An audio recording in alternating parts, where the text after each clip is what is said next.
Before I start, just a couple of a bit of a spiel. Could everyone please ensure that any mobile devices, Alexas, mobile phones, etc., are switched off? If you are not speaking or being asked to speak, please mute your microphones. If you do not mute your mic, I or an officer will mute it for you. To assist with people viewing the meeting, could everyone turn off their cameras and only turn them on when speaking? So I will introduce everyone who is in attendance currently that I can see. So we have myself as chair, Councillor Guy Grandison. We have Councillor Abdul Lloyd. We have Councillor Alison Swaddle. We have Officer Callum Wareham.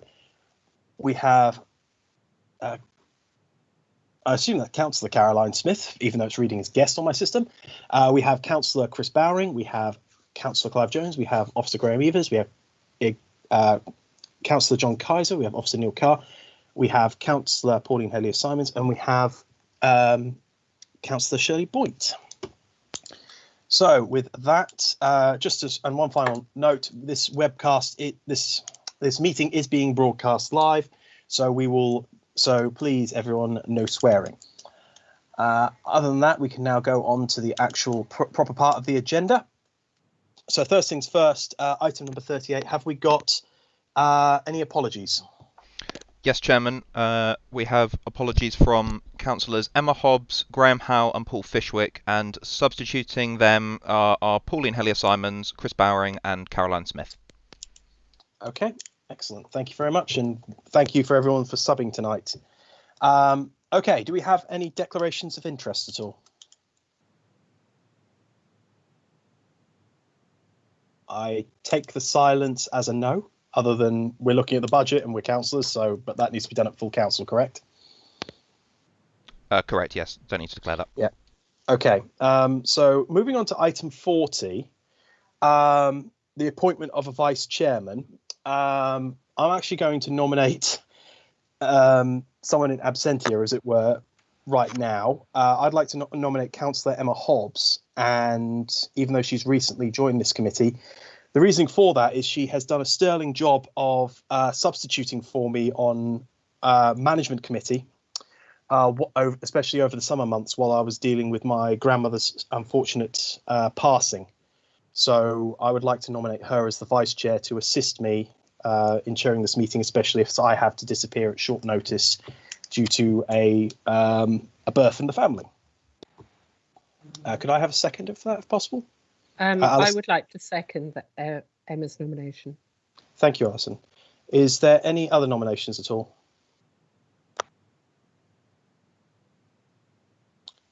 Okay. I don't see anyone else nominating. So could all those in favour please use the hand system to indicate if they're in favour?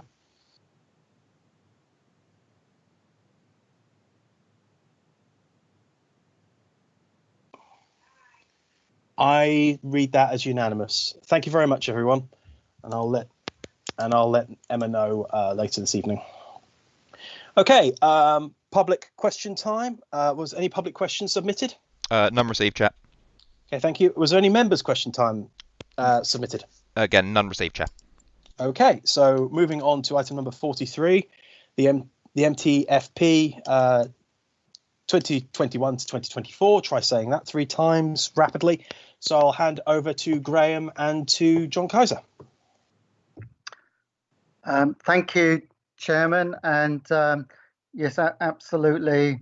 This is a combined presentation from myself, the Council's Chief Finance Officer and Deputy Chief Executive. And I work very closely with the lead member of Finance, John Kaiser. So I've produced some slides which are in your pack, but I'll just present them for ease, and we'll run through each and then hand over to John on each. So I'm presenting now, but I just need to go back to the beginning. Just to quickly check, everyone can see these?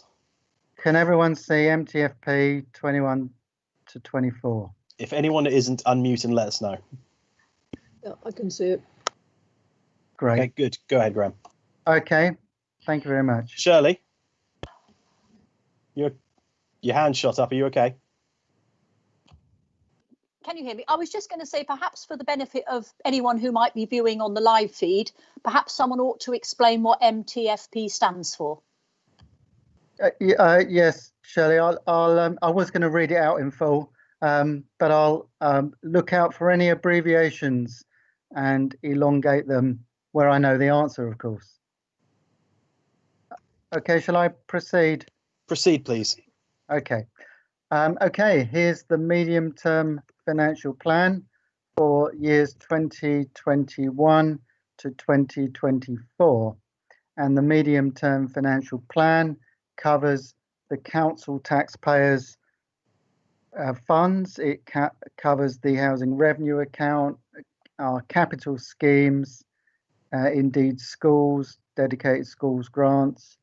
So it covers absolutely everything. The primary focus for this summary, I mean, the context applies to all, but the primary focus for this summary being presented here is the issue that gets the closest attention and is of greatest interest, because these are the service growth savings initiatives arriving at a council tax calculation that is presented to council, and it will be presented to council February 21 and is probably already in the diary, but it's usually the penultimate Thursday in February. It's important to understand the strategic context applying to the council's finances. We remain the lowest funded unitary authority per head of population. So, and it is quite stark in terms of how we compare with others.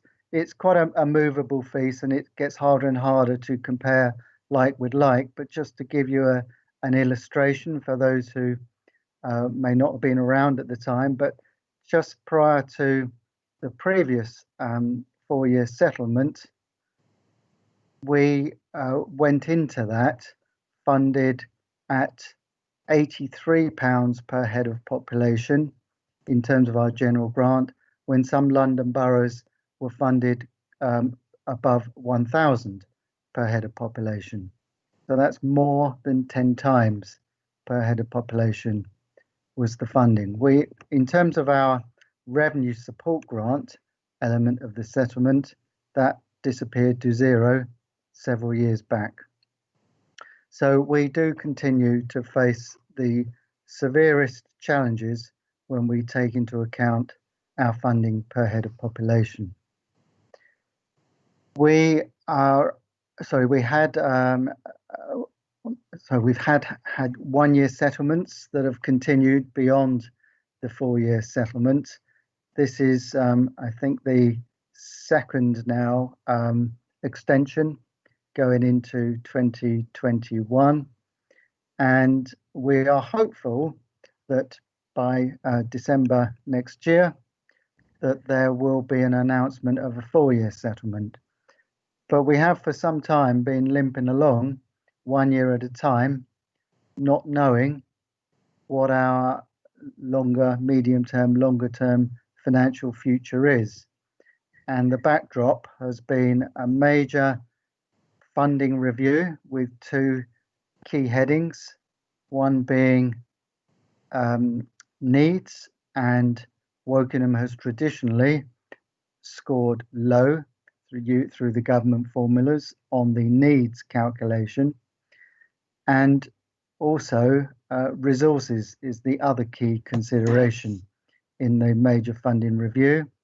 And since our council tax income has been brought into the fold to be taken into account for resources, we now are considered to be one of the highest in terms of resources.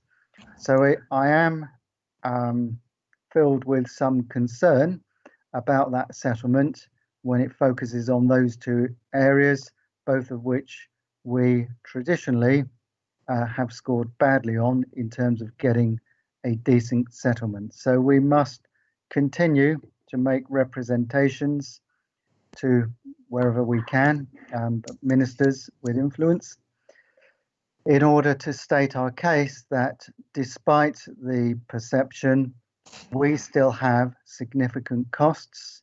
Our costs of care are quite severe, and indeed things like waste collection, disposal, they are severe, and I don't think they're dampened to the extent that our deprivation or socio-economic factors would indicate. We still have those basic costs of services that all local authorities need to absorb.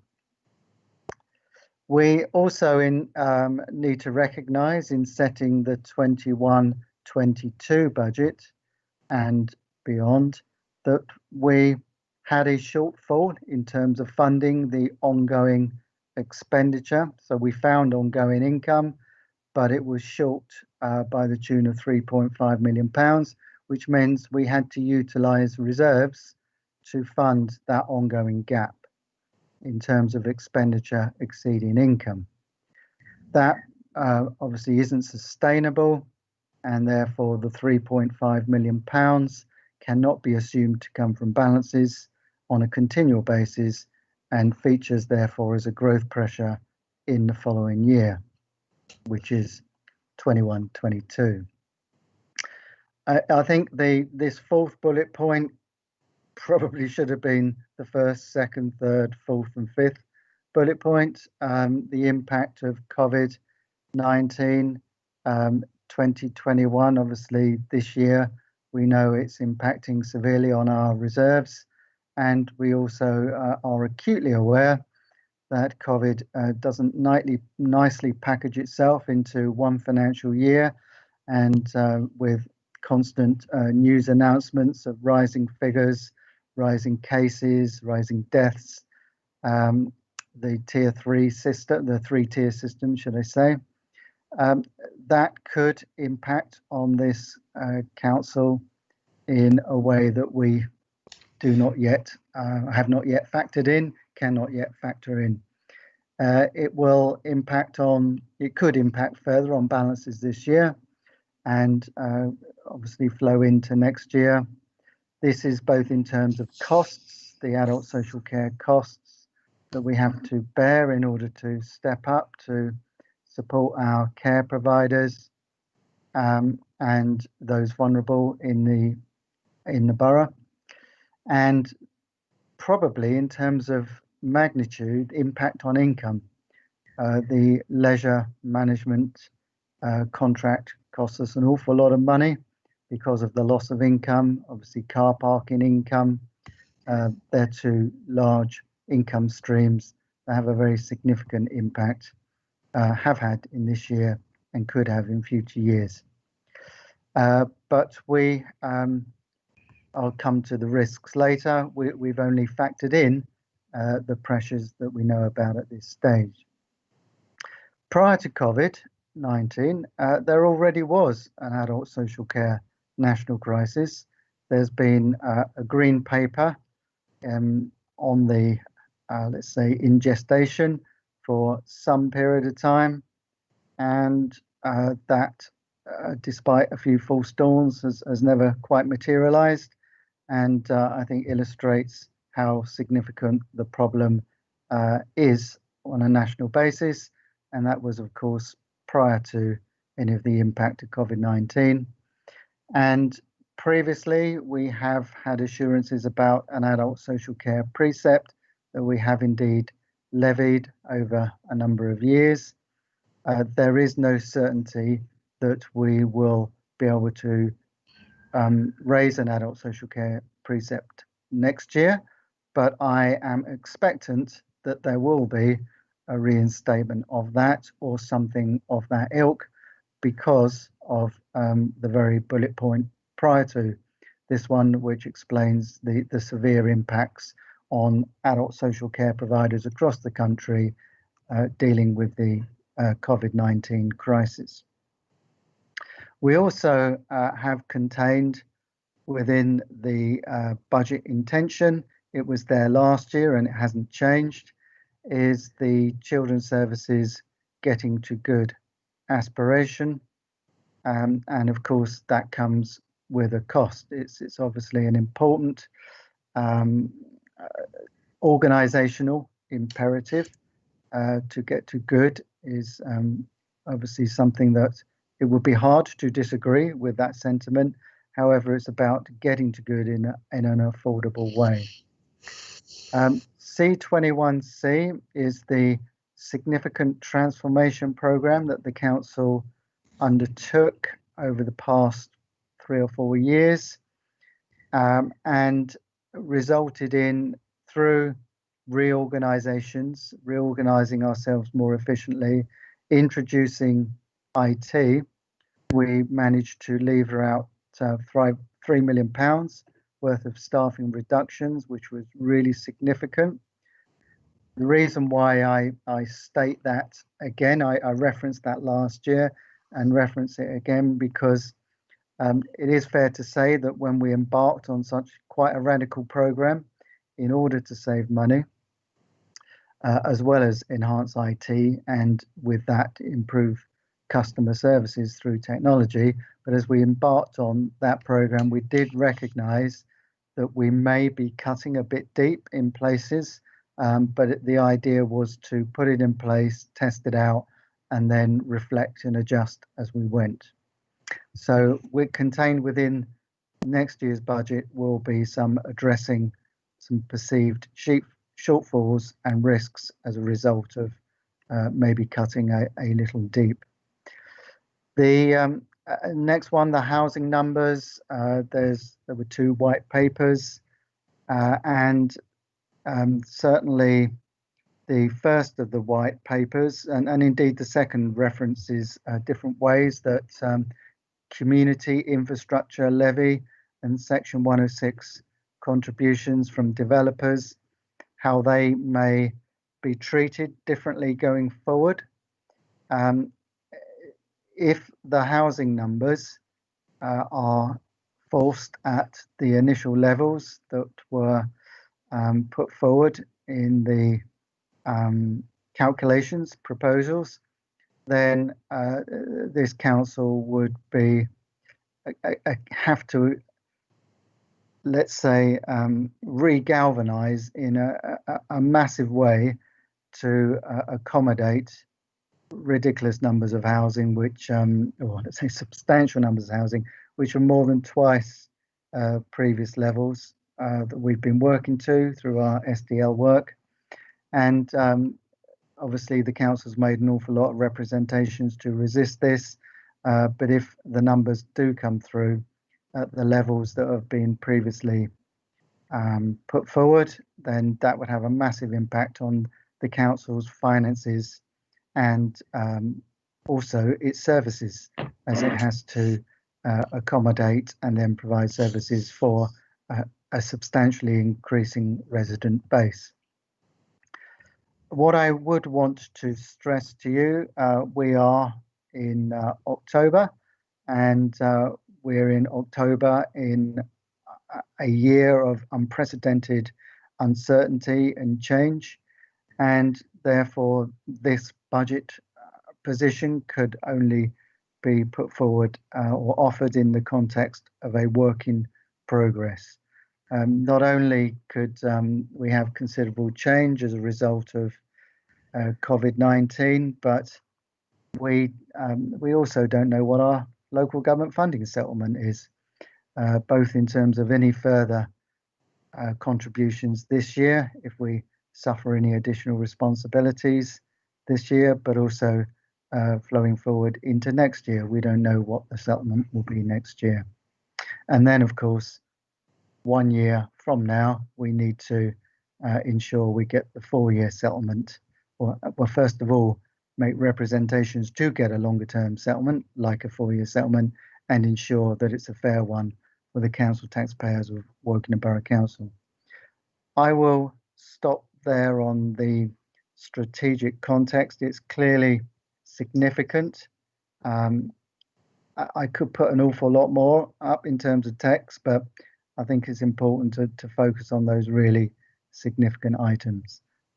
John, do you want to say anything further about the strategic context? Yeah, I guess. I mean, this basically the council undertakes its budget setting process every year for its financial activities, including general fund, revenue account, which is funded primarily by council tax, the HRA, which is where we hold our social housing, which is funded by tenants, schools, which is funded by government, and capital, funded by various capital sources. Some of this comes from outside the council. It can be borrowing, it can be S106, or it can be CIL, Community Infrastructure Levy. An overview of these funds is provided in the MTFP, which is normally approved at full council in February. And last year's budget setting process incorporated and benefited from a considerable consideration and input by the Overview and Scrutiny Committee. And it's intended, or I intend, that we will have a similar approach again this year.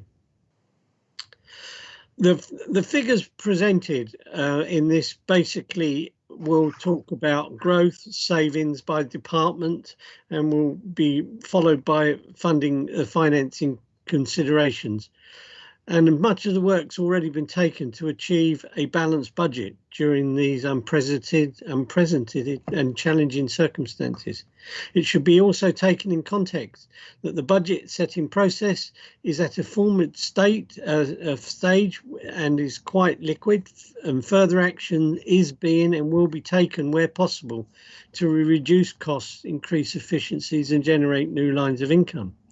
This will be through activities such as demand management, more effective contract management, procurement, commercial opportunities, grant maximisation, invest to save, driving out waste, reviewing our state. I just would like to add to Graham's health warning.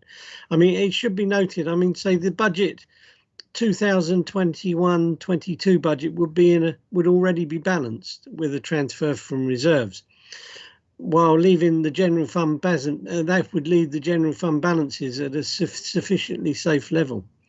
This is of course subject to the local government finance settlement, and likely which will not be announced and normally isn't announced until December, and the impact, the further impact of COVID going forward. So what I'm really saying is we've never been in this position before, where we have a number of unknowns. We don't know what the government finance settlement. We are working on the basis the settlement will be the same as last year, which I think is the only reasonable thing that we can do. Thank you. Thanks, John. Okay, John has referred to some of this already in his introduction, but so I'll run through the numerical slides. This is setting out for each of the directorates the gross growth. So let's take children's as a gross growth of 1,660 thousands, that is. So 1 million, 1.66 million, and savings, taking children's in year one, of 1.2 million, giving a net position of £455,000 net growth children's services in year one. And then it goes on in a cumulative way. So if you take year two, children's isn't 2780 in year two, it's the difference between 2780 and 1660, so it's a further 1.1 million growth. So that's how it's calculated across the piece. So that shows that the directorate's growth and savings year one are a net credit, net underspend of 358,000 year one, then 328,000 cumulative position growth year 2, and so on and so forth. Obviously, in year 1, a major contributor to the 358,000 credit is the fact that resources and assets are making a saving of 2.2 million against a growth of 416,000, giving a net departmental position of 1.7 million credit. So all of that, the ongoing, that figure from the previous slide, the 358 credit carries forward, but is added to by the shortfall that I referenced from previous year's MTFP, the amount that we previously had to fund from balances. So we take the 3498, reduce the cumulative total for year 1, 358,000. Then we add in other corporate costs like contractual inflation. We take off corporate credits like council tax increase and council tax base, and then we arrive at a figure after taking those into account of £2.4 million. That £2.4 million carries forward over into the following year, and John Kaiser referenced in his opening about looking at contracts and commissioning to be as efficient as we can be around that, and we have indeed employed a highly credible consultant to help us with that work.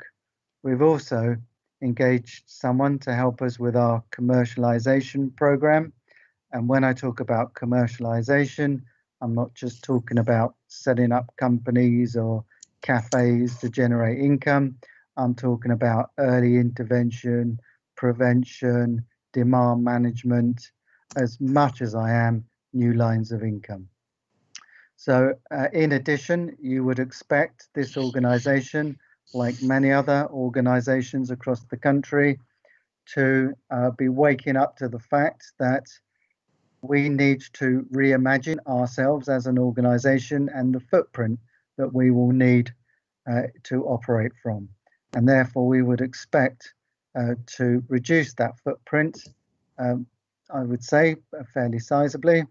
And I think they're reasonably modest accommodation savings that I'm sure you would expect us to do, is to look at our asset stock that our staff operate from and see how we can be more, let's say, efficient by utilizing digital means of communication in the way we are now. That leaves in year 1 a balance of 1.7 million at this stage, which we are seeking to address. As I said, this is an ongoing work in progress, seeking to address by where we can reduce growth, where we can increase savings, where we can increase income, and if all else fails, then we will balance the budget by using the reserves, which would be £1.7 million, and therefore almost £2 million less of a call on reserves than previous year.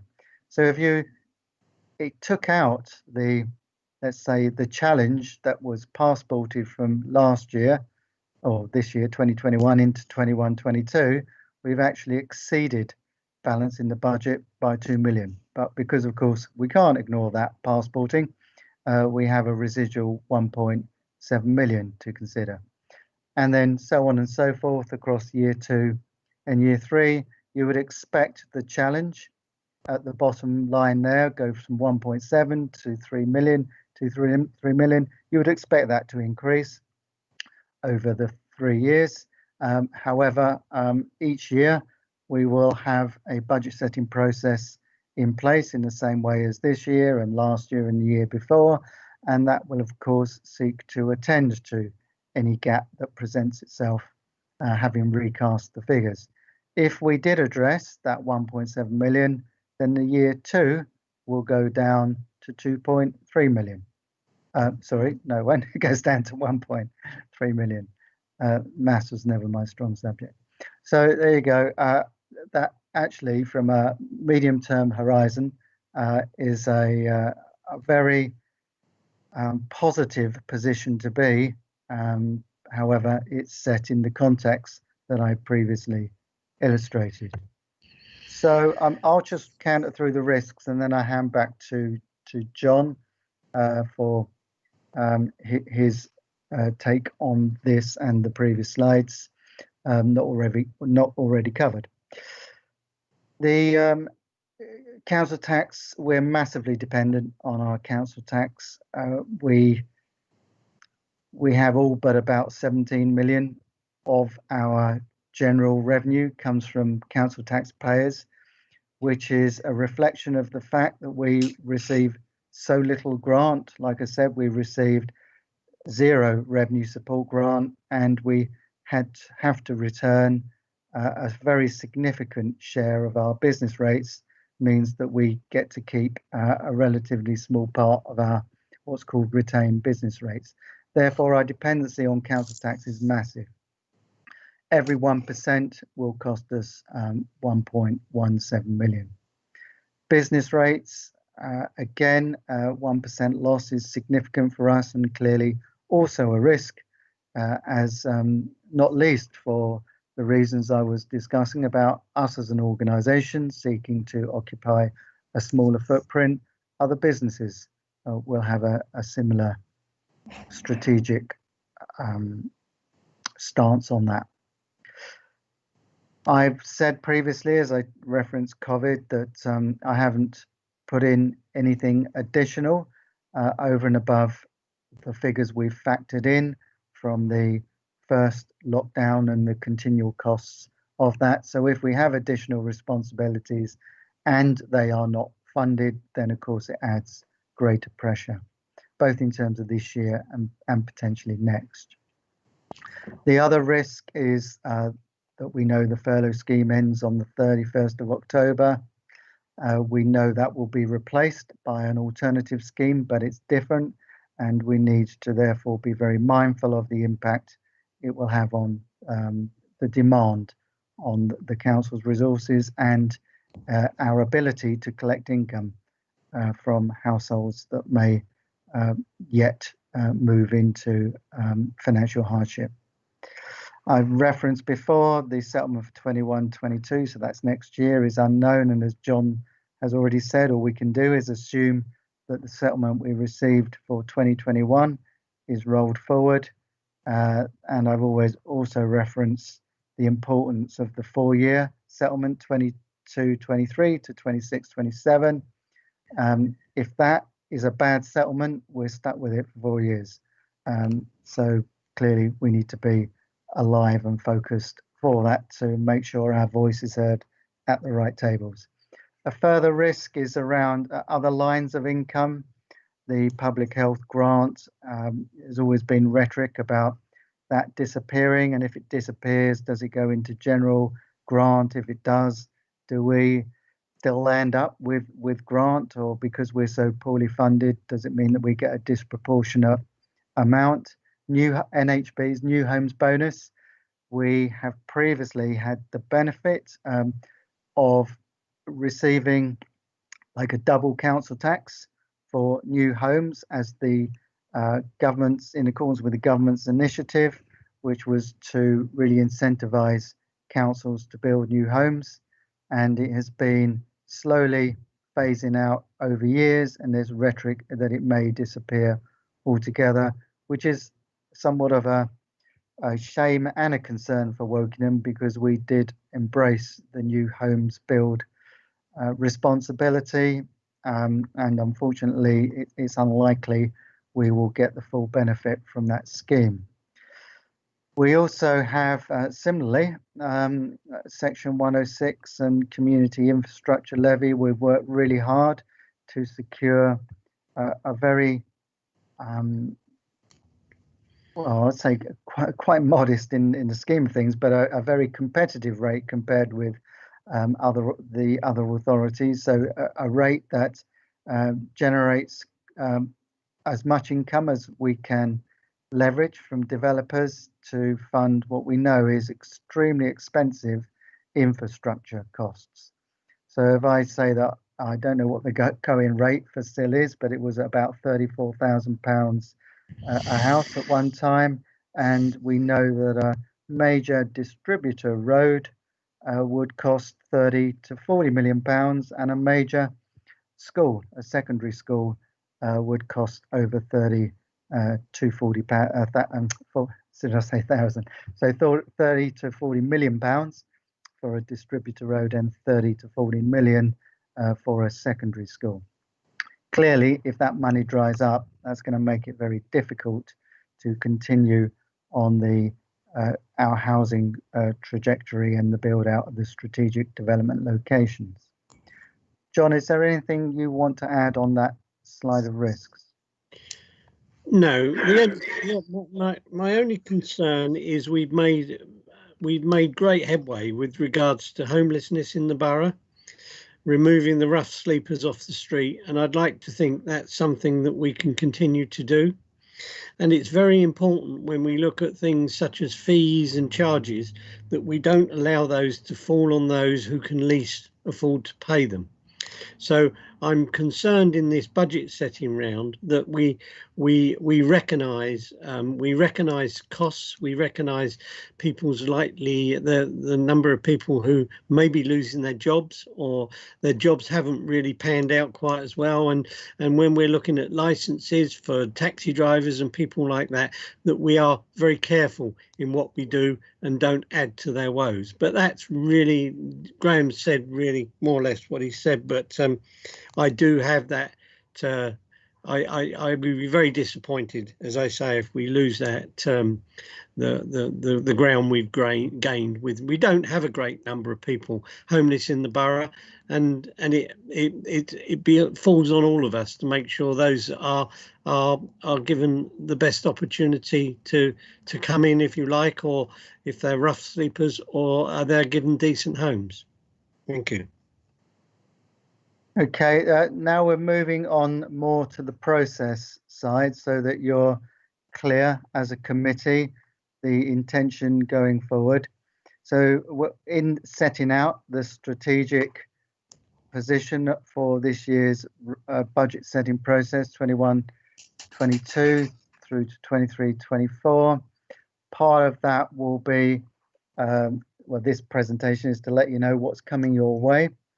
And with the slides identifying individual lines of growth and savings, each one over 50k will be accompanied by a template of business case, whatever you, a bid template we've called in this circumstance, and it will indeed have a sign off by the director, AD or director, and by the lead member, so you're clear it's supported by both.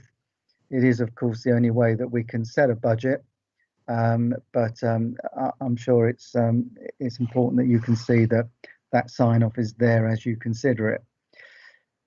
So this mirrors or replicates the presentation that you received last year, and from your feedback from the work last year, you appreciated this extra level of information. Here's the timetable going forward. We are today, 13th of October, presenting you with the strategic overview, and then you can see that the next tranche, this will be the detail, adult social care, the detailed growth and savings, place and growth, the detailed growth and savings. You saw the summary previously. This will be all of the detail, and you will have Councillor Charles Magetz and Matt Pope, the Director of Adult Social Care, co-presenting the adult social care, and then you will have several lead members, including Councillor Pauline Jorgensen, Councillor Parry Bath. I'm sure there's at least one other, accompanied Chris Trail, the Director of Place and Growth, to also go through the figures and answer your questions on the 28th. And I'm sure myself and John will also be there as well, in case we're needed. And then that happens again on the 23rd with the rest of the services, and then capital and special items and any updates on the 22nd of December, and then to finalise on the 19th, which of course is getting very close to getting our papers all ready for dispatch as we head to executive and council. For those of you who are not aware of the usual, the timing of events, the local government finance settlement will come out probably very close to the 22nd of December. So I'm desperately hoping that isn't too far adrift from our expectations, because if it is, in a bad way, we are going to have to do an awful lot of hard graft between the end of December and the 19th of January. And that, Chairman, concludes my part of the presentation. I don't know if there's anything you just want to say before we hand over, John. No, not really. I mean, this is a budget like we've never set before. It's set in circumstances which are strange, to say the least. But we need the input more than any. We need it greater. Funny enough, we need your input even greater this year than we did last year, because if you look at the numbers, especially with COVID, winter's coming, chaps. Okay, thank you, Chairman. Right, thank you, John. Thank you for Graham for that. Thank you for the Game of Thrones reference there, John. Okay, members, I'm going to basically do this via the hand system. What I will do is ask members to do a set of questions first, and then we will go down the list. We'll go down to the next person. So if you've got multiple questions, please do let us know, and we may split you up, as it were, because I want everyone to get a say in on this, because this is a very important thing. Chairman, yep. If it's okay, I'll just leave the presentation up. Thank you. So that the questions, I'm sure, will relate to slides, and I'll try to find the appropriate slides so everyone can see what we're talking about, if that's okay. That's completely fine with me. And because effectively what I want to do is have everyone have the opportunity to ask their questions and not have them stolen by someone else who had the good idea and then they've run out of points to raise. So as I saw Clive's hand go up first, he goes first.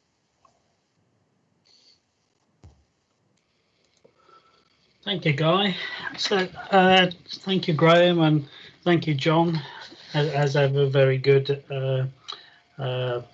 presentations. I think most of my questions will come on the 28th of October, the 23rd of November, and the other dates, but I do have a few for tonight. We've taken on somebody to look at contracts,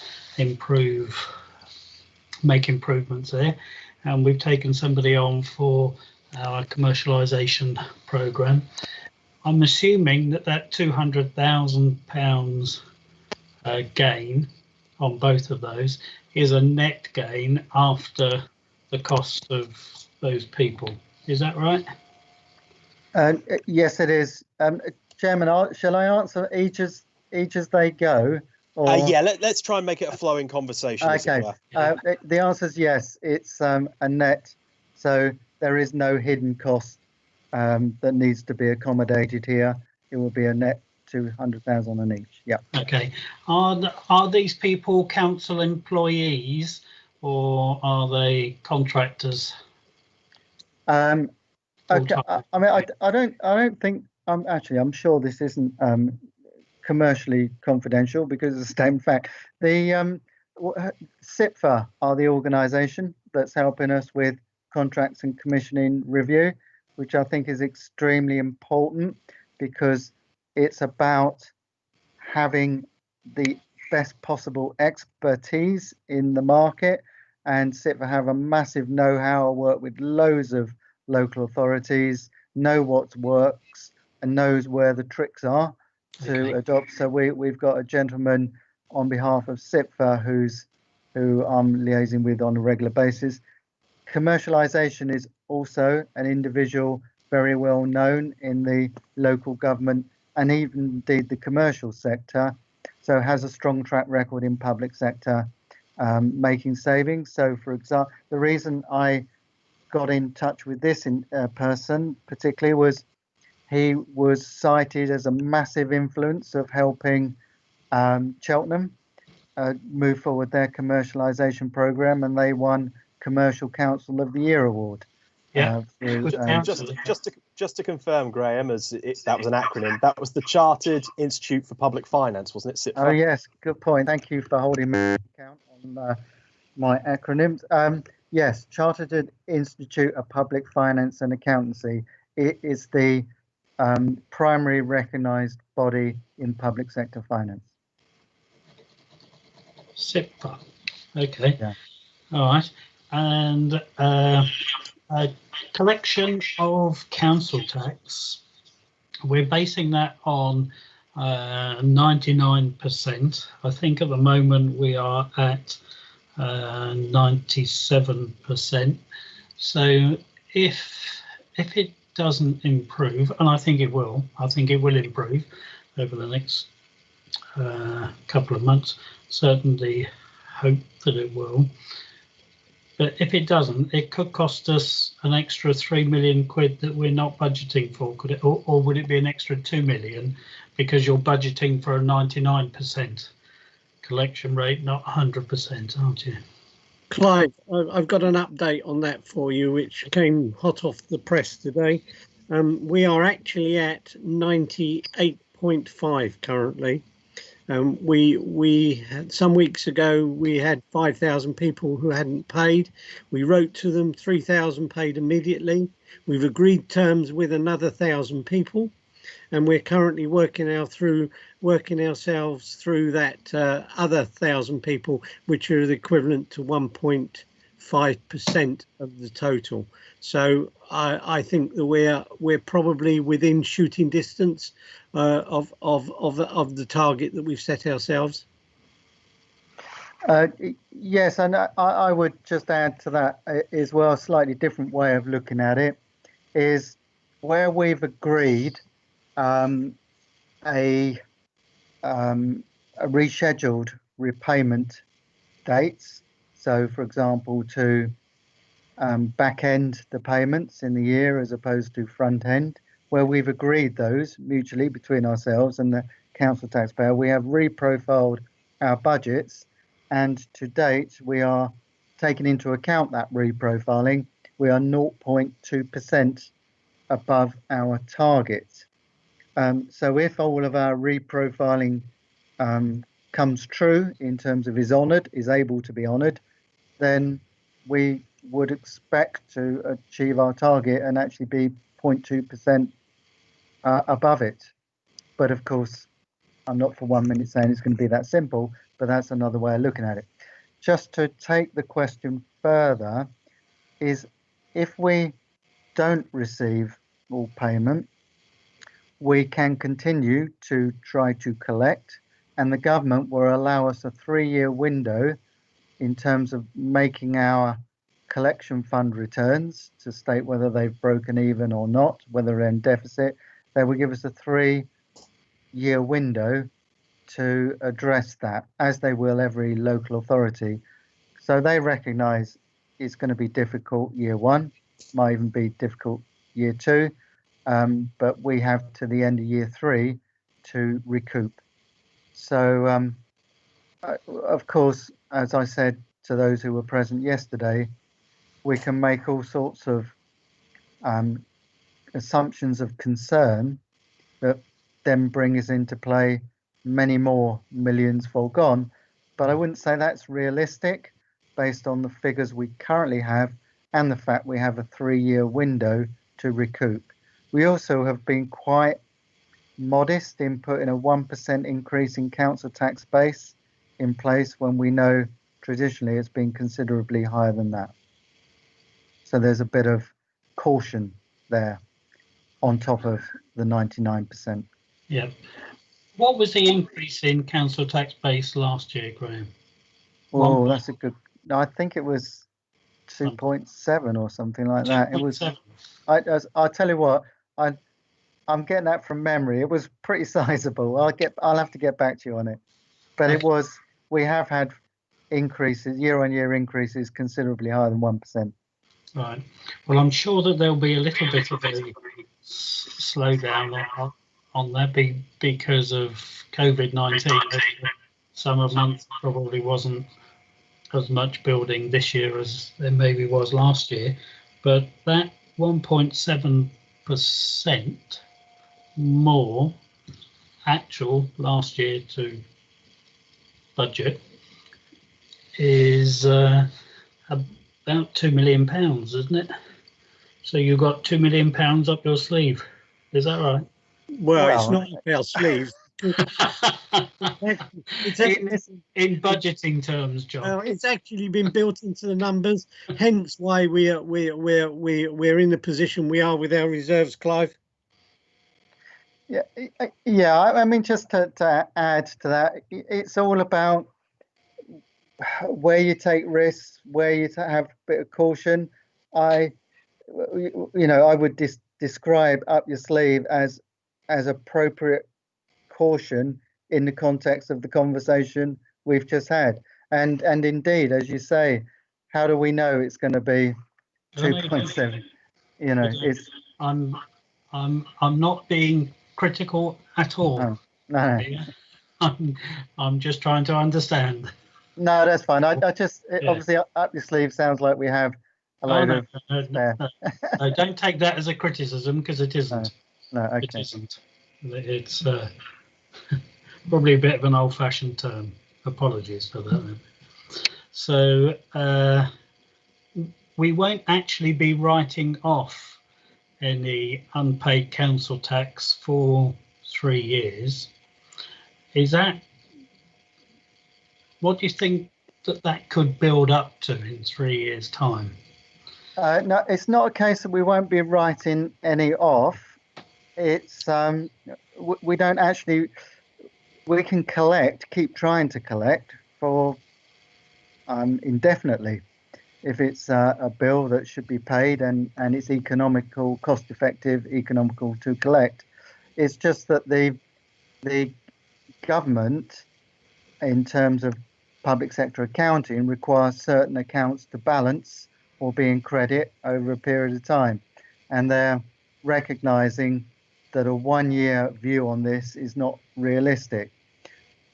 My expectation is that by the end of year 3 we will not have a problem, because we would have kept it under review and we would have factored in what we have learnt and our better understanding of what the position is when we do the budget this time next year, and indeed this time the year after. So each year we can only make the best assessment of what we have.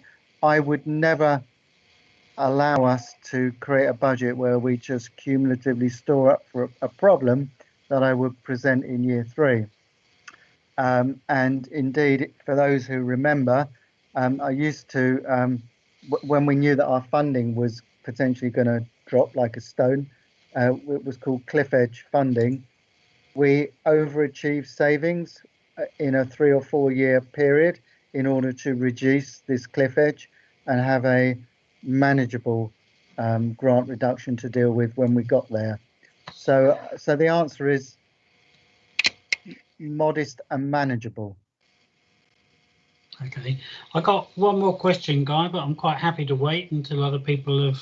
If you got one more, Clive, go ahead. I was actually going to stop you after the next one anyway, so that works fine. Okay. And we are definitely getting a bit of feedback this evening from people, so I wonder if we've got some problems on the line somewhere.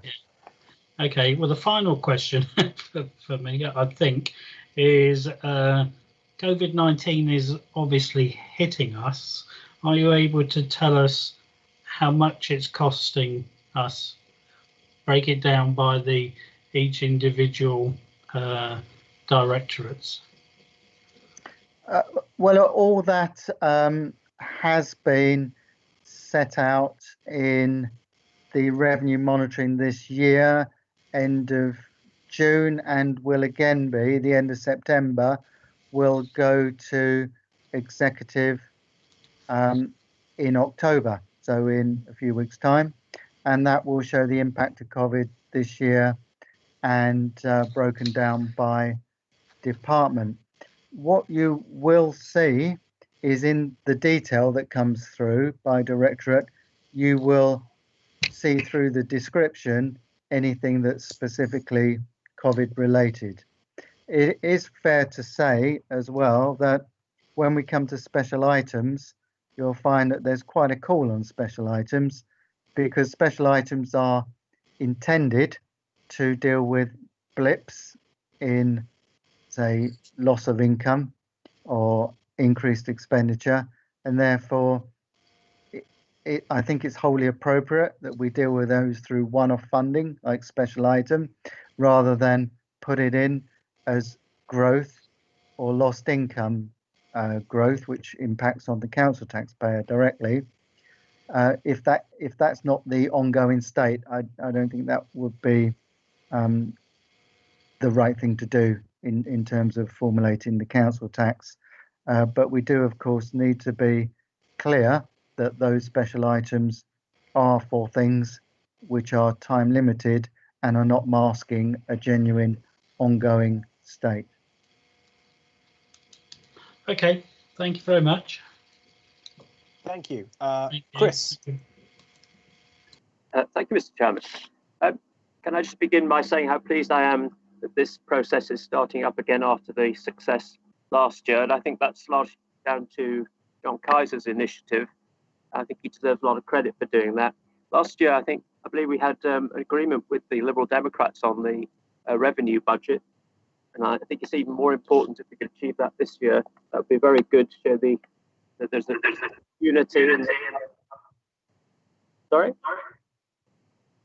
Chris, that's you with a bit of feedback. Oh, can you hear what I'm saying? Yes, just speak slowly. Yes. I'll speak slowly. Okay. Well, if you got that, that was just an introduction. My question relates to reserves.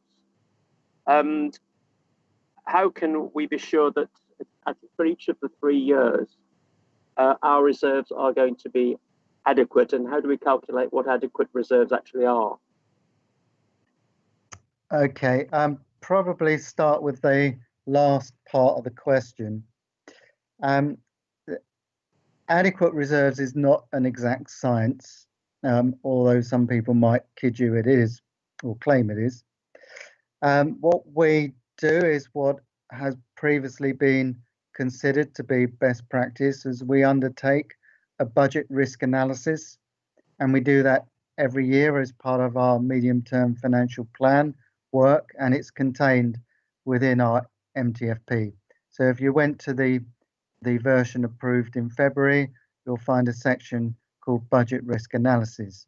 And what we do is we go through every single line, in this context, general fund line. We also do it for HRA. And we look at what's risk, what's high risk, what's medium risk, and what's low risk. And we tend to cover off high and medium to ensure we have reserves to cover off all high and medium risks. This has traditionally indicated that general fund reserves should be in the region of 7 million to 10 million, obviously with 10 being the more prudent and certainly my preference where we can. However, 7 million is not a disaster. If we start moving below 7 million significantly, certainly below 5, then I will become increasingly agitated and concerned and say we need to do something about it. Clearly, well, authorities that are announcing Section 141 notices are saying their reserves are going to zero and they can't do anything about it.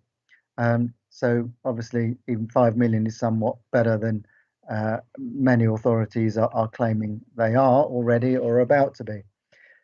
So I would seek to set general fund reserves. My recommendation would be in the region of £10 million, especially given the uncertainties going forward, and especially if we put forward quite challenging budgets, which I think is good practice to set challenges, set income targets where staff have to work hard to achieve, and set growth levels whereby people have to be very diligent with their finances to stay within. So I think in the context of all that, somewhere in the region of 10 million. I will be recommending something at that level, but like I say, 7 million is not an unsafe level either. Am I right? Go on. Sorry, go on. £3.5 million deficit this year, that our reserves would have fallen by that amount. That's correct. My best estimate at the moment is that our general fund balance at the end of this year will be around £7 million. So this budget will be seeking to restore the balances to some degree. Thank you, Graham. Thank you, Chris. Caroline. Good evening. I've got a couple of questions. Fire First away. Hello. Thank you. In one of the lines, you said you're going to generate some new incomes. Roughly, what are they, and are there costs involved? Sorry, I missed that last part of the question. It was just about the income. I'm having some bad feedback here. I think it's a network problem rather than anyone individually. I think what Caroline was saying was new income streams and whether there was going to be any. I assume what you said was costs involved. So I'm assuming capital costs, etc. Yeah. Oh, I see. Yeah, good question. I don't. The reason why that commercialization program is there just as a descriptor and not as a specific project is because I don't know the answer to your question. It's those three things there are work in progress. So we have the people working feverishly. We are working on it as a corporate leadership team at an officer level. And we think they're reasonable targets to put in place to generate in year one. Obviously, as soon as I have something tangible, then that will transfer from a commercialization program descriptor to a specific of something that we're doing. If there are capital costs involved, then of course that would need to be incorporated in the capital program, but it would of course be financed through itself and some, otherwise we wouldn't be doing it. So for something to be a commercial proposition that needs capital, it must cover the costs of capital, as in the revenue costs of capital, and exceed it to a tune of X, and that X then appears as a line in this calculation. Does that make sense? Thank you. Yes. I do have another one. Go ahead if the feedback allows it. Yeah, it's to do with the business rates. You mentioned if we have a drop of business rates and is a significant drop, will the government let us, some way like they do council tax, keep the same level or just drop? If it's similar to council tax in that a 3-year horizon will be taken, but same as council tax, if we have to write it off, it will fall on the council. In total with council tax and partially with business rates. Thank you. And can I have one last one? It's to do with the SIL. Yeah, sorry, it's to do with the SIL money and the 106 money, because it's going to be some time before it goes through, because we have some in planning at the moment. Roughly what year do you think it'd be a significant drop? So I can't imagine the next 2 years. Or it's impossible to say. Let's say there were 2 white papers. The first one, we'll say that our leader of the council was very prominent in making a case against and threatening to do all sorts of things. But it was good in that our voice, amongst others, has been heard, and I believe there is a reconsideration on that, and we need to wait to see what that is. And there's also the consultation process on the second white paper. The closing date is yet to be upon us. I think at the end of this month. It's impossible to say what the impacts might be. I'm just flagging it as a risk. Is clearly the thinking in the white paper. If any of that comes through to be enacted, then in the way that it's currently laid out, then that will be problematic for us. But I couldn't speculate as to how much, when, to be honest. Okay, thank you. I would also say, Caroline, that if they do decide to change SEAL and S106, any development will still need infrastructure, will still need schools. So it may be collected in another way, or it may be supplied in another way. For instance, it may become the responsibility of the developer, let's say, to build the school, or to, rather than to give us the money to let us build it. It does happen in some circumstances, especially with some of the major roads. The developers, such as we saw with Reading University, they built the Shinfield bypass.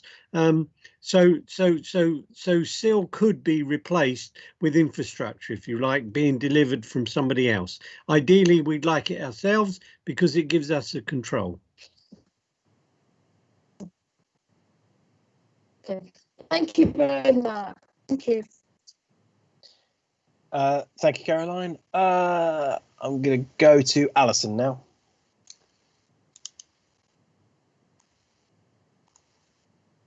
So, hello. Thank you very much for Graham and John.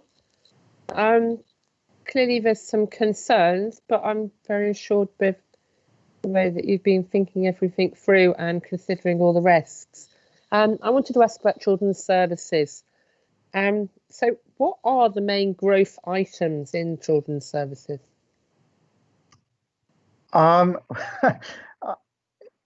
It wouldn't feel fair for me to disclose all of that because it will spoil all your viewing when it comes along.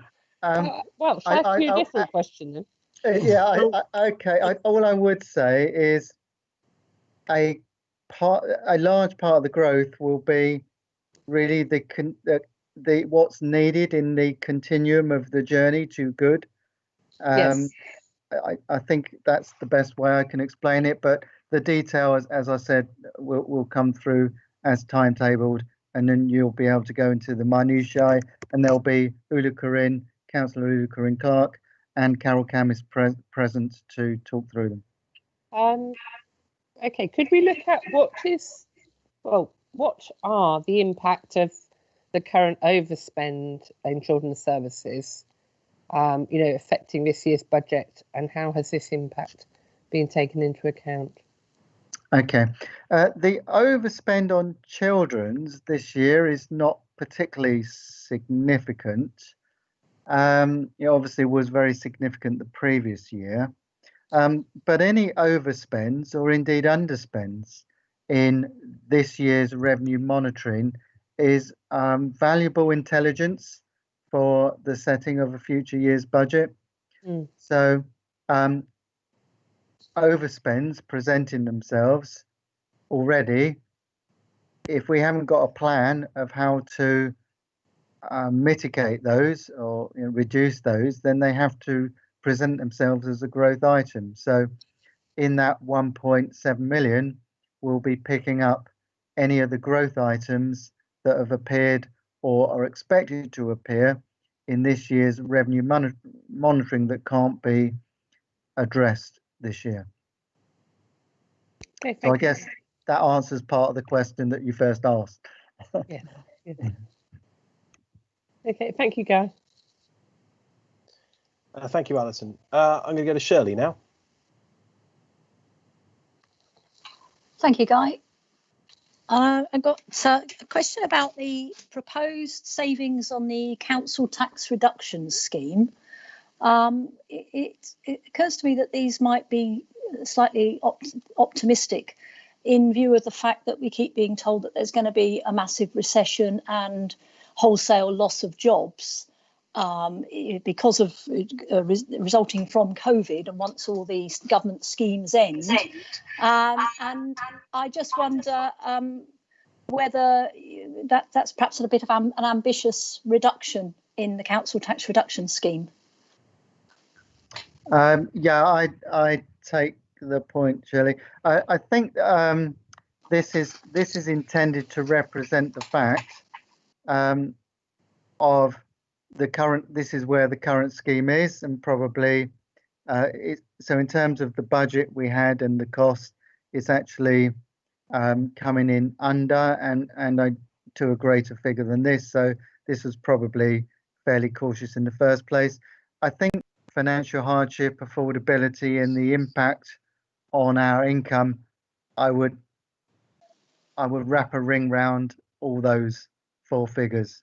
So I would deal with the caution across the four, as opposed to, it was more of a transparency of showing which belongs to which. Yeah, okay, because it just worries me that there could be. Shirley, we're out at consultation at the moment with regards to this, and it's not our intention to reduce the number or the cohort basically who get this. In fact, we're seriously looking at carers allowance and disallowing carers allowance.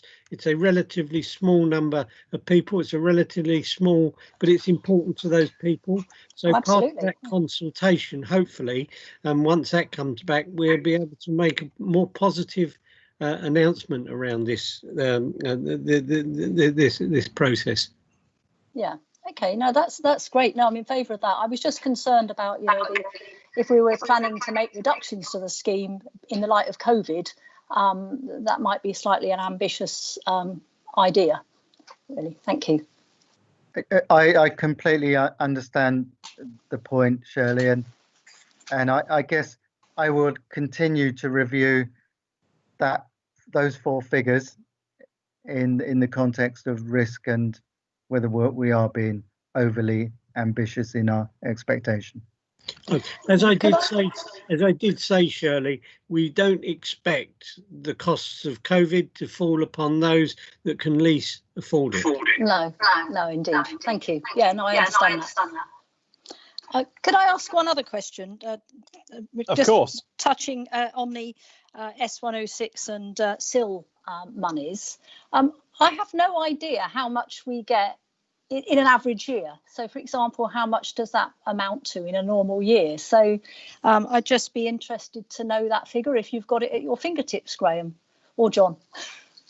It's a very difficult one because S106 and SIL tends to be linked not only to housing numbers but specific projects. So, for instance, if we build a secondary school in 1 year, that there will be a £40 million for a secondary school. If we build a bypass, there will be 19 million pounds for the bypass.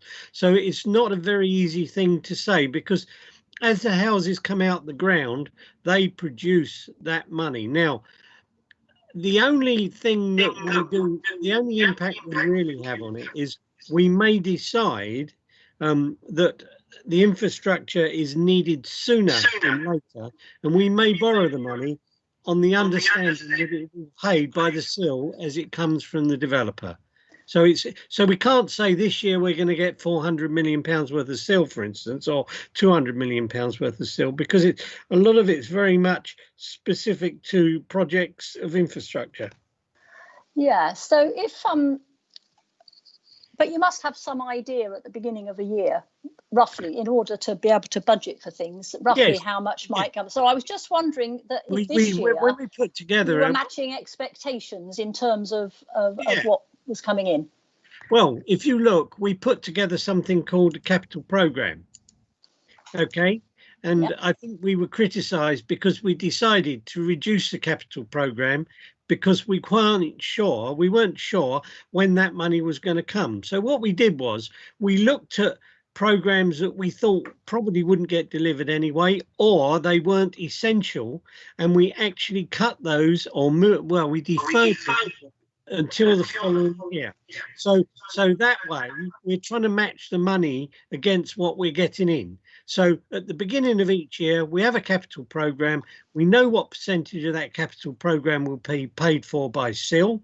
We know what we expect to come in to pay for that. But of course, when all the buildings stopped in March, that left a real big question mark over when that money was actually going to arrive. Now, we'll say, and it didn't delay any work that was needed to be done, emergency work, for instance, on the HRA in our social housing. That's completely separate. That money doesn't come out of the capital program. That is funded by the HRA. So anybody who had got a social house who needed a new boiler, for instance, they would have gotten. Yeah. Okay. Sorry, just to come in on and help with the clarity as well. If you looked at last year's MTFP that was agreed February 2020, as John talked about the capital program, obviously this was before COVID. We set out the capital program over a 1 year, 3 year perspective. And it shows the resourcing, and in the resourcing it specifically identifies the 106 that we expect as we put forward those schemes and set the budget going forward. Just very, very roughly, I think the 3 years that are in there, it was over 100 million. I think it might have been in the region of 120 million, but it's that type of magnitude over a 3 year period. So as John says, it comes in, it doesn't come in evenly, but it is sizable because the cost of infrastructure are sizable. Okay, yeah. So there's the stopping of house building due to COVID will have an impact, but hopefully over the 3 year period, you'll claw that back and you'll be back on track. Yeah, I think the house building that we're currently doing, and of course, if anyone who's looked at Rightmove or the like will see that house prices have gone up by 7 to 10% over the past year, and we know from our own experiences where we're involved in housing that there's a lot of optimism right now. Whether that optimism and demand for plummets at the end of this stamp duty relief is of course something to watch out for, but it is very buoyant at the moment. My point on this risk here is if there's a change in the planning framework, which means we don't collect the money in the same way, as opposed to saying COVID is bringing the housing sector to a halt. It wasn't that point. It was the white papers and what that might do to our 106. Yes, of course. Yeah. Okay. Yeah. Thanks for explaining that. Thank you. Thank you, Shirley. Abdul.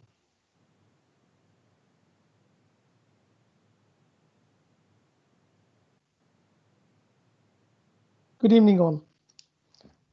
Thank you, John and Graham, for your slides. It's quite easy to understand the way you have done your layout. My concern is regarding 3.5 million funding gap. But however, do you have any idea what sort of 4 year settlement figures is likely to be? That's one. And secondly, given the shortfall in adult social care, children's services, and we know from since March, as a council, we don't have much income through car park, ledgers, centres, 106, reduction on rent collection, etc. What impact our residents are likely to have in the future in terms of services such as we provide to them, 1, statutory, and 2, voluntary? Thank you, Graham. Okay, thanks for that, Abdul. Yeah, that was quite a question. Right, I think where do I Sorry. start? That's okay. Right, the first one was about. The first one was the 3.5 million. Funding gap. Of course, it would have been good if we didn't have that challenge, but we did from 2021. And as I said previously, we have years of increased adults and children's demand, and grants were either static or reduced for many years. So prior to COVID, it was pretty tough to balance a budget. And if you remember, for 2021, we had a lot of children's services increase to absorb. And I think when they had case numbers going up by the likes of 120% over quite a short period of time. So that did give us a real challenge in 2021. However, most of that challenge has been addressed through the budget proposals that you're about to receive over the next coming months. What I expect the government next year, I'm expecting it to be a rollover of this year, simply because there's probably little time to do much else. But I'm hopeful that it will be better, because local authorities are known to have taken an awful lot of the brunt in terms of costs, responsibilities, and lost income. And I would like to think that would be recognised, but I'm not budgeting for it. It's also possible that the government look at their books and say, actually, we haven't got a lot of money. Our debt is too high. There's been too many payouts, and we need the public sector to retract again. I don't know. So I guess I'm going for something in the middle, which is a rollover for 21-22. What it will be for 22-23 and the following 4 years, I have no idea. All I know is that we need to make strong representations wherever we can that the cost of funding services at Wokingham is as high, if not higher, than elsewhere. We still have adult social care pressures, children's social care pressures, like other authorities, and the basic costs of running a unitary council are very significant. And we need to guard against too much money being skewed to special factors and areas of deprivation. It's right that deprivation is funded, or higher levels, areas of deprivation is funded higher than us, but it's not right the extent to which it is done, because it ignores the basic costs of delivering unitary authorities. So I can only answer your question in that way. As for the impact of children's adults, well, that's all reflected in the revenue monitoring year 2021. That will lead to a general fund balance, which I've estimated at about 7 million, which will roll forward into 21-22, which we will seek to restore at the same time as adult social care and children's services impacts, like mental health issues, like breakdown in families because of isolation, things like that will feature in the growth items that you will see in future months. So they will be there and fairly transparent for you to see. And of course, you can ask the specific questions when they're presented. Thank you, Graham. I mean, added to that, Abdul, is we don't know what's going to happen in adult care anyway. I mean, say they're talking about changes they have been for years, whether or not they take COVID as an opportunity to redistribute some of the resources between the trusts and the councils, and responsibilities change. There's all a possibility that may happen, Abdul, and it's very, very difficult to second guess it. John, you mentioned you're going to use the reserve fund. What is the statutory duty that we have to have in our reserve fund legally?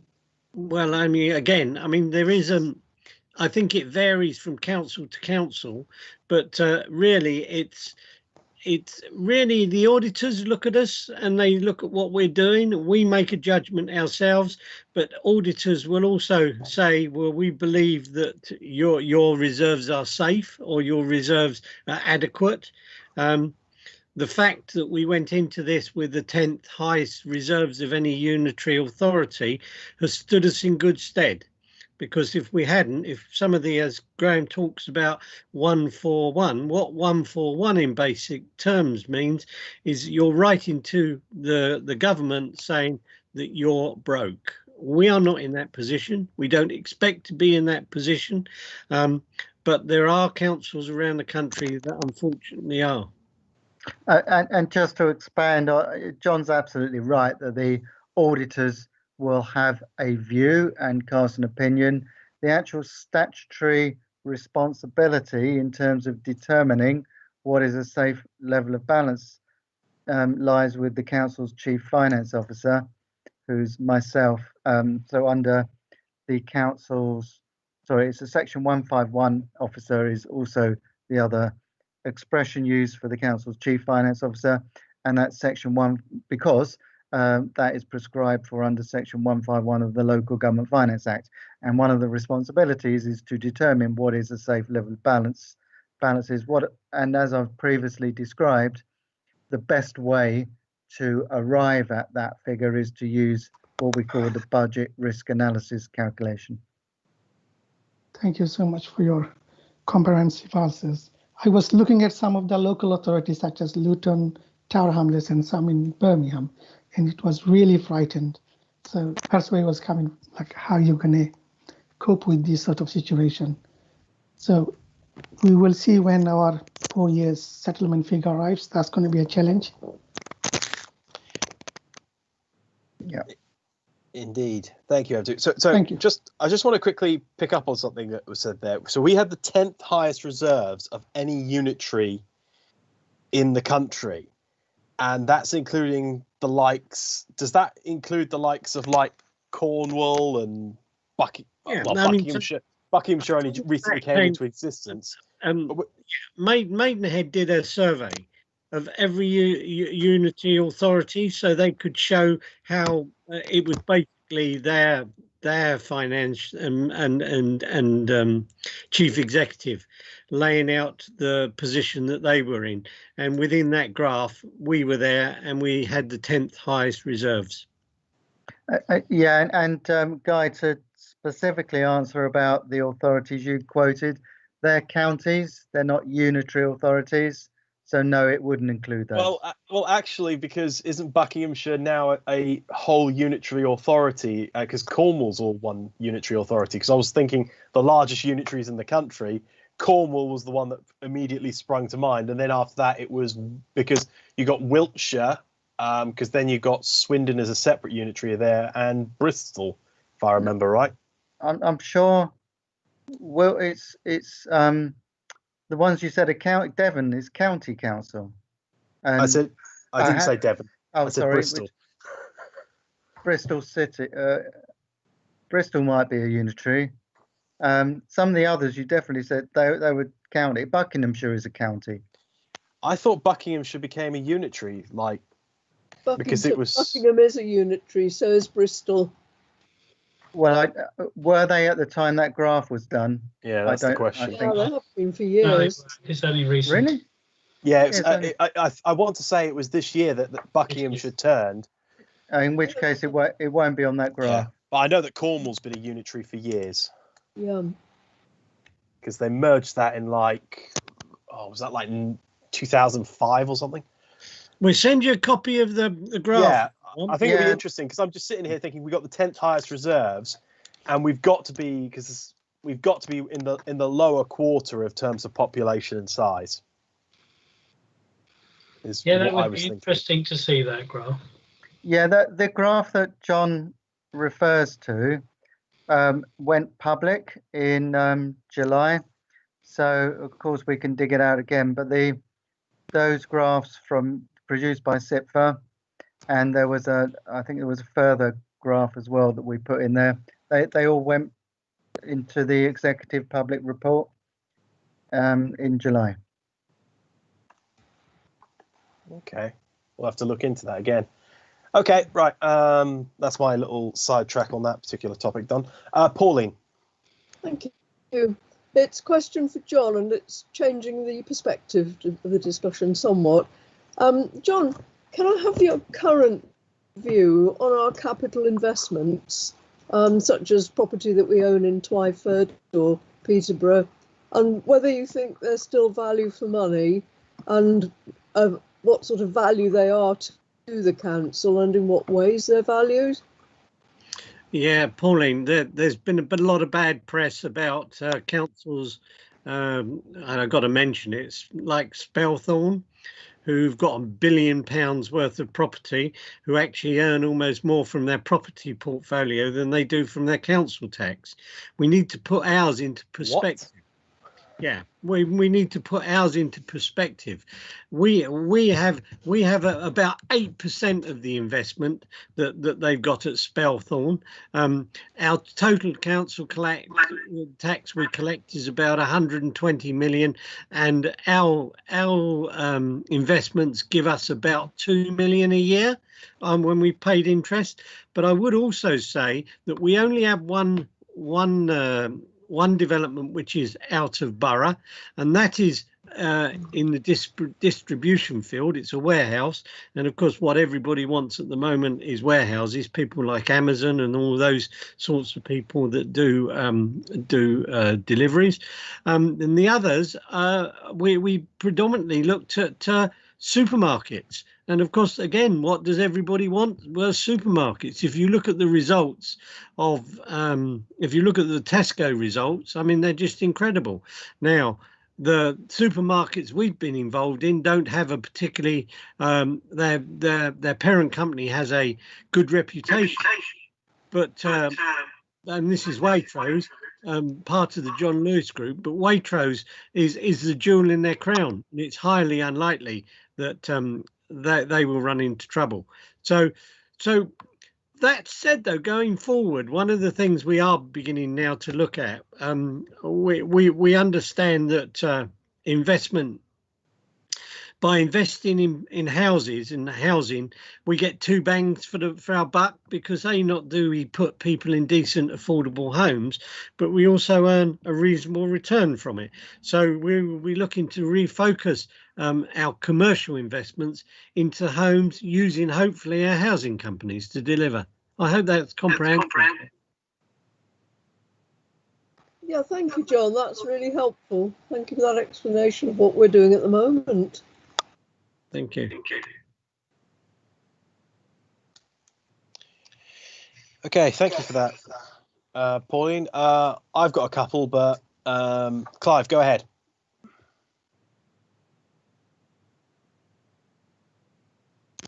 Sorry, I was on mute. I'm quite happy to wait, Guy. You haven't had a turn yet. Okay, thank you. I'll take the chair's pleasure, as it were. So, just a lot of the questions that I've asked has been answered, but the one that strikes me as being a potential risk is we know that negative support grant has gone away for now. Is there any risk that you're seeing, Graham and John, to basically for them to come back in a settlement going forward? Yeah, the answer is absolutely yes. That's why we're treating it as the fact that we've won the negative revenue support grant argument, which means we don't pay it. We're treating as one-off, so it comes into balances. We're not hard wiring it as an ongoing income, and for the very reason is it's a massive risk that will be wrapped up and lost in the grand scheme of a major finance reorganization, and we will not hear the language negative RSG. We'll just simply get a figure that has the effect of it disappearing from us. So yes, I am very concerned that the impact of that will be felt in the 4-year settlement. I absolutely detest the very idea of that, because effectively our residents are being triple taxed for other councils' shortcomings, shall we say, especially if we have the 10th largest reserves by being the something like 40th largest unitary. Okay, right. Not the answer I wanted, but that is the way that it is going to be. Well, Chairman, I'd say obviously the way to get a different answer is for us all to continue to lobby, make representations, press our case. Oh, I completely agree with that. We've been doing. I completely and hope agree that with someone hears us. Indeed. Now, moving on from that, what is the proportion now that our council tax base is funding the our spending, as it were, excluding the schools block grant? Because I do remember many years ago, I did ask you a question on whether or not you could foresee at a point where council tax was ever going to be 100% funding us, and we were getting damn close once upon a time when with council tax then plus additional income streams that we generated. Yeah, our retained business rates was in a region of £15 million. Okay, so we collected over 60, we retained 15, which means all the rest of our spending was covered. So all the rest of the 120 million, 100 million, 105 million was covered by council tax. If we lose, or if we had lost the negative RSG argument, our retained business rates would have gone down to about 7 million and maybe below. So petering out beyond that. So we were moving towards a paradigm of 100% council tax. However, that trajectory was arrested through winning the negative RSG argument. So percentage-wise, it's got to be in the region of 15% is non-council tax, and therefore 85% is council tax. But it was heading towards 95% plus. And I think that proves the importance of the job that you do, Graham, and your team does for this council, because the fact that you are running this authority on those sorts of extremes and how little we get is a testament to the work that your team does. With your team, I know this is asking for how long is a piece of string and elements on the risk register, because how many of us, when we were refreshing risk registers in the winter of this year, in January, February and December and November last year, had global pandemic that shut down the economy high on their risk register. So with the C-19 continuing to rumble on in the background as we talk here, is there any impact that you can foresee on your team in order to basically be able to set the budget beyond the usual list of basically impacting on children's services, adult services, income generation, etc.? I'm asking specifically about your team and the creation of this budget. Okay, I don't mean to sound glib when I say this. Is my team is because this is really important, financial management and creating the budgets, agreeing the budgets, abiding by the budgets, adapting, reviewing, adjusting, all of everything that's involved it's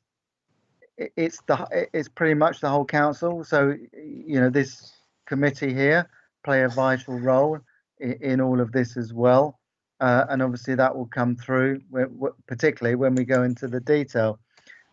So I guess it's hard to boundary when you say my team. It's the council, and it's all of the connections we have. So, for example, I often in dialogue with either chief executives or chief finance officers, Solace, LGA, SIPFA, regional treasurers. You know, it's just a very extensive body of information outside the organization, let alone the importance of the connectivity. Corporate leadership team obviously play a massive role. This is done through the corporate leadership team and all of their connections. So I guess I wouldn't want to give the impression this is a bunch of accountants sit in a room and kind of maybe receive a few emails or what have you. This is a collective, collaborative approach, and obviously this is part of extending this collaborative approach. So that's how I'd answer the question, and therefore we have the best intelligence that we have at this point in time. The importance of budget setting as well is recognizing it's a movable feast and it's a balance of risks, and we've got a responsibility to set the right balance, which means a safe enough budget, but a challenging enough budget as well, and a cautious budget, but not too cautious. Otherwise, we're making cuts and reductions where we don't need to. So it's very nuanced, and it's a balance of all things, and it's a very collaborative approach. And this is currently where we are. I think what's important as well, Guy, is to help the council and the officers. We as politicians must act responsibly. And that's really important. That's important right across the piece, that we recognise the important things, the statutory things that we must do.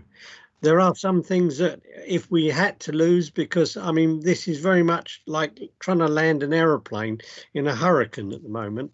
It's very, very complicated. Okay, we don't know which way the wind's blowing. You know, it's something, and we as a council, as members, must protect the vulnerable, but act responsibly at the same time. You gave the exact right answer to what I was asking for, in the fact that this is a team effort and it goes beyond your individual teams. All you're doing is compiling it all and presenting it to us. At the end of the day, the buck does stop with both you, John, and you, Graham, as the executive members for finance, and the section 141. 151. 151. Too many numbers. Officers, because you those are the final signatures, as it were. Okay, I think I'm done for the time being. So, Clive, over to you for the time being. Thank you, Guy. Graham, John, you say that the reserve at the end of general reserve at the end of 2021 will be 7 million, roughly 7 million. What do you think it will be at the end of 21-22? I'll start because I've already answered that question. I think is my expectation is it will be in the region of £10 million. It'll be in the region of 10 million. Within a year, you think you'll get that back up to £10 million? Correct. Okay. And 22-23? £10 million. £10 million, because that's your ideal level. Correct. Now, it may well be that because we have spending imperatives we can't deal with, we have to agree, felt essential to agree, savings that just aren't palatable or doable, we have to deviate to some extent from that. But my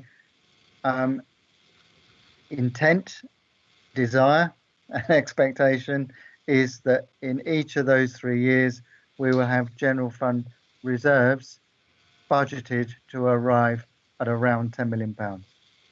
So it is very important for this committee to be scrutinising all of the savings that you're projecting, the £6.3 million worth of savings that you're projecting for next year, and then another nearly. Yeah, I think I would say any reductions means we move away from 10 million as opposed to down to 5 in that big leap. But yes, absolutely, that's the purpose of it, is to look at the savings and see about their deliverability and impact that they would have, but also to see if there are alternative ways that we can make cost reductions, because we're dealing with a very difficult financial reality. And when I say we, that's the collective team, which includes ourselves, trying to set a responsible, balanced budget. I think Graham won't like me saying this, but as I said, we as a council and politicians must act responsibly. And whether we have a £5 million reserve or a £7 million reserve, we owe a duty of care to residents through statutory services.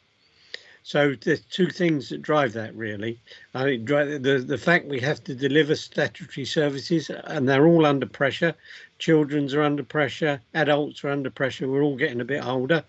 I think that we need to act responsibly. And again, if we do end up with 5 million, so be it. If we've done the very best we possibly can, and we've maintained the levels of services, we're going to have to do that. But our intention at this moment is to finish the year on 7, and next year with the savings to put us back into a position where we've got 10. Yeah, and actually another big dynamic in all of this is what the local government finance settlement says in December, which of course we're assuming is at the same level as the 2021. If that goes horribly against us, not only will that make it very difficult in terms of keeping the desired level of reserves, but we'll have almost no time in which to deal with it.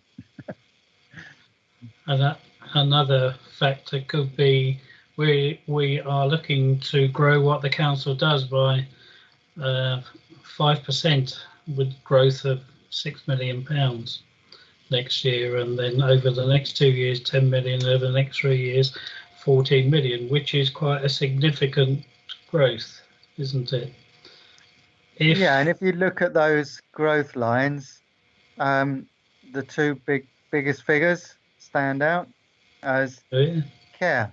Yeah. And we don't have a lot of choices when we're faced with areas that have been underfunded. Certainly children's services have been underfunded for a few years, and adult social care, well, hopefully one day the government are going to sort that out for us. Yeah, I mean, we'd like to do a lot more with children's services, but we understand we're on a journey. We live within our means, provided it doesn't endanger anybody or it doesn't take services away from people who truly need them. But we do recognise that we are on a service, we are actually on a journey to get ourselves to a position where we can be very proud of our children's services and achieve a good Ofsted. I mean, this isn't a 5-minute thing. This has been coming for years and years and years. I mean, but we believe now we're putting ourselves into a position where we recognise the costs. We're actually looking at the way we supplementary budget.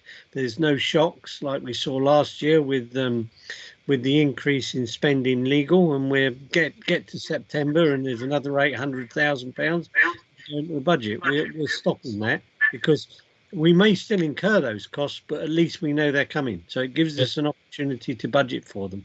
Yeah, no, I agree with you, John. We had some unfortunate years in children's services where things were not right, and we obviously weren't funding them enough. But I think that the staff that we've got now in children's services, certainly the senior people that I have interacted with over the last year or so, I think are very, very good. And the stuff that South Thirlway has been doing on getting schools back after COVID-19 has been very, very good.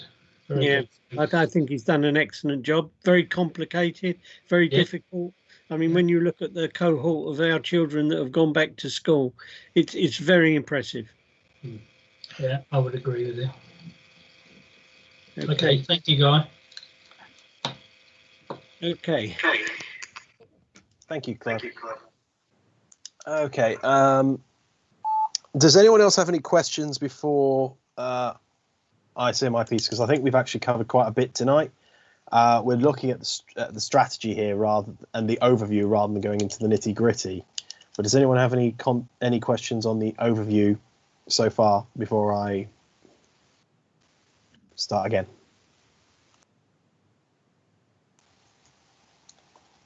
With that silence, I think all of my questions have been answered by the committee in general now. I think this is actually, considering the circumstances that we are in, I think this is a testament to the work that has been done by this council, that we are not in as bad a situation as we could have been,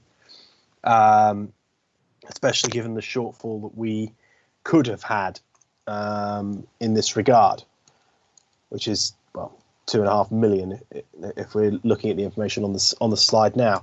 A 2.5 million shortfall that we need to look at and scrutinise very carefully as we're going through the budget. And I hope that we will see that decreased as we go through the process, as the items are brought to executive members and officers to basically look at and scrutinise and we then see it going forward.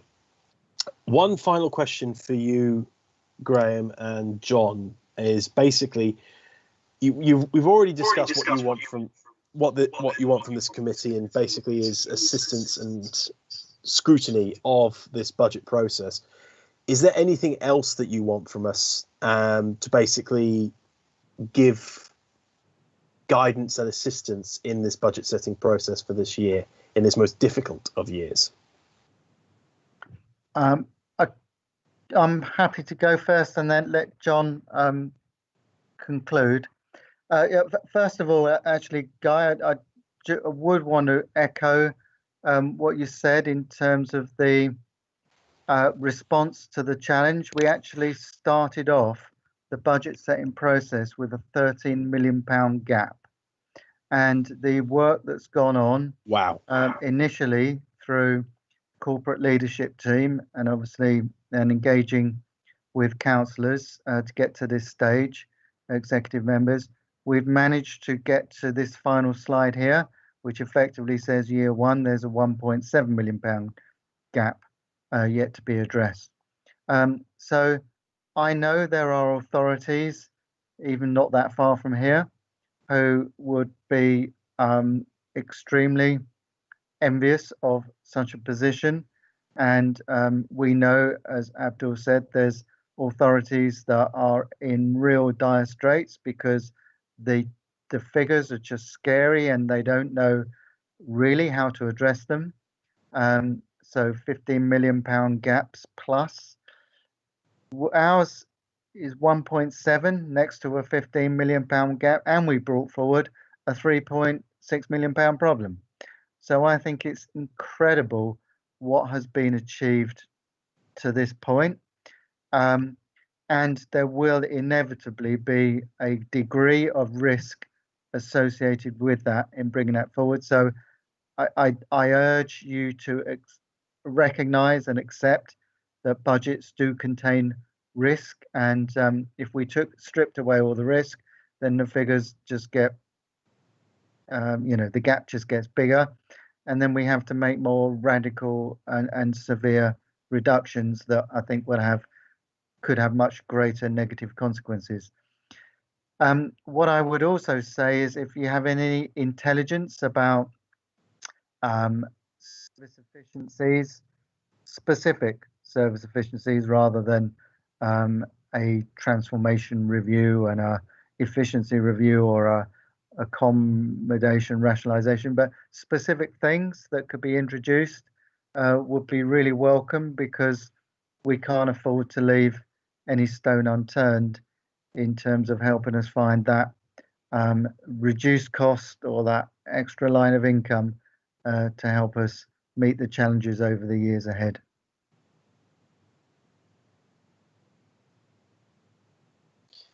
Thank you. Sorry, it's over to John, really. I would just reiterate what Graham said. Nobody's got a monopoly on good ideas.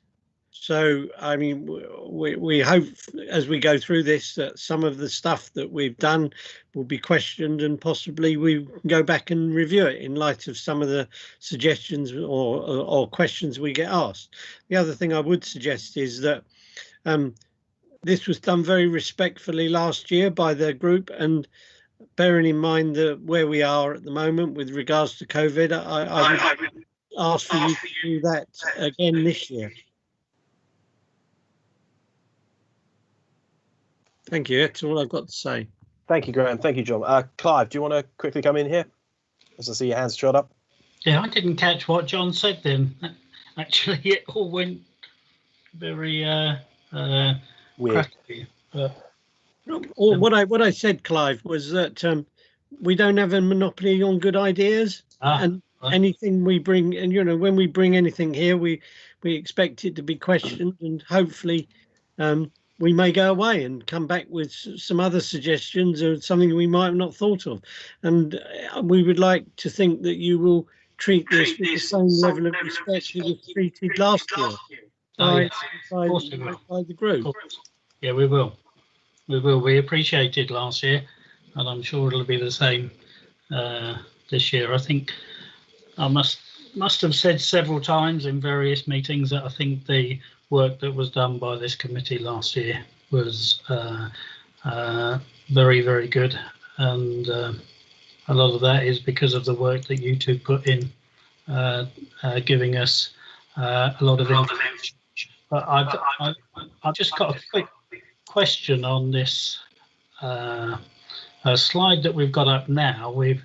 We're saying that there might be a shortfall at the end of next year of 1.7 million. Wouldn't that come off the reserves, Graham, and take them down towards your 5 million figure? Because reserves are 7 million. If we have a shortfall of 1.7 million, doesn't that take us towards that 5 million?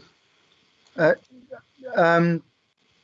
understand how you got there, Clive, but there's an awful lot of special item movements that go on in balances. For example, new homes bonus is treated substantially as a credit that will go back to replenish reserves. The winning of the negative RSG argument, if we win that again, that will go back as a one-off. So there's lots of credits that will go back, and there's lots of debits that will come off to fund special items. So you're looking at just two components of many other components. But what on the basis that I would get reserves to 10 million, if that 1.7 was to come off, then it would reduce it to 8.3. So that's correct. If we have to dip into reserves, then I think it's more realistic to fund that gap. Then it's more realistic that they would be towards 8 as opposed to 10. But that's not the plan A. No. So there are a few bits of income like new homes bonus. Yeah, the new homes bonus. We would. Yeah. And also the increase in the council tax base. Well, there might be a little bit of extra money coming in there. No, I think if you take this conversation in the round of Shirley pointed out that, well, Are you being a bit optimistic about the 300? Others pointing out, well, are you being a bit optimistic about the collection of 99%? In the round with the tax base is probably that's the one on the cautious side, propping the rest up. In the round, you have nothing up your sleeve, and therefore, no, I would say we don't have. I wouldn't declare that as spare money. Okay. All right. Thank you very much.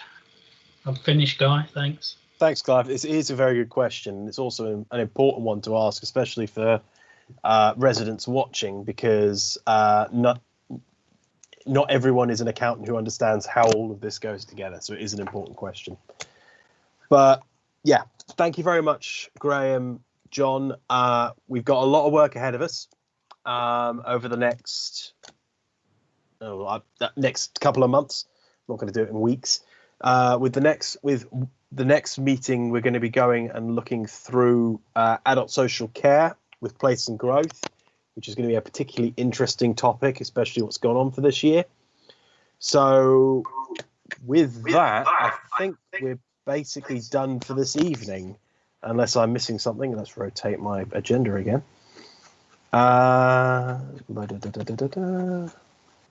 Yes, I believe that we are done for this evening.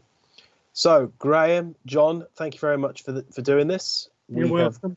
We have got a lot of work to do, and looking forward to seeing everyone that's involved with adult social care on the 28th of October. Thank you.